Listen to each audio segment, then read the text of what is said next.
Hello বন্ধুগণ, তোমরা কি জানো আমার মধ্যে একটা হিডেন ট্যালেন্ট আছে?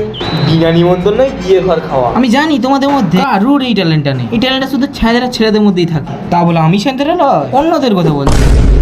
যাই হোক, সন্ধ্যাবেলায় আমরা একটা খবর পাই যে বিয়ে ঘর হচ্ছে, তাও আর বেশি দূরে নয়, মাত্র 28 কিলোমিটার দূরে।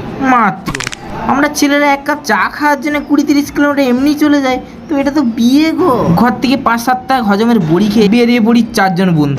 দেখো বন্ধু, বিয়ে ঘর হচ্ছে আর যদি নিমন্ত্রণ না করে, আমাদেরকে তো বিনা নিমন্ত্রণেই খেতে হবে। তাহলে দোষটা কাদের? নিশ্চয়ই ওদের। তাহলে আমরা কি করতে পারি? আমরা তো খাবো। যাই হোক, আমরা সবাই মিলে পৌঁছে যাই আর প্রথমেই হামলা বলে দিই স্টার্টার কাউন্টারে। 6-7টা হজমের বড়ি খেয়ে এসছি বলে কথা, আই তো তেড়ে খাবো। দেখো বন্ধু, তুমি বিনা নিমন্ত্রণে খেতে এসছো, এইখানে বিয়ে ঘরে মেয়ে ফেয়ে দেখলে চলো, পুরো কনসেন্ট্রেট তোমাকে খাবারে রাখতে হবে, না হলেই তুমি পুটকি মারবে। কোপাগপ স্টার্টার খাওয়ার পরে আমরা ঝাঁপিয়ে পড়ি মেন কোর্সে। কারণ ছিল মেনুতে 29টা আইটেম, আবার কচি রিয়াজি মাটন।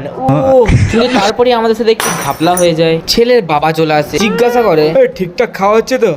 বেশি লজ্জা পাবেন না, তেড়ে খাবেন। হ্যাঁ, তাই ভয়ে আমরা ক্যামেরাটি বন্ধ করে চুপচাপ ফোনটি রেখে দিয়েছি। তারপরে খাওয়া দাওয়া করে পান আইসক্রিম খেয়ে বেরিয়ে পড়লাম আমরা। দেখো বন্ধুগণ, এই বিনা নিমন্ত্রণে খাওয়া একটা মস্ত বড় আর্ট। এইসব করার জন্য অনেক নিয়ম অবলম্বন করতে হয়। তোমরা যদি এই বিনা নিমন্ত্রণে খাওয়া শিখতে চাও, নিয়ম জানতে চাও, তাহলে আমাকে ফলো অ্যান্ড সাবস্ক্রাইব করে নাও। বাই।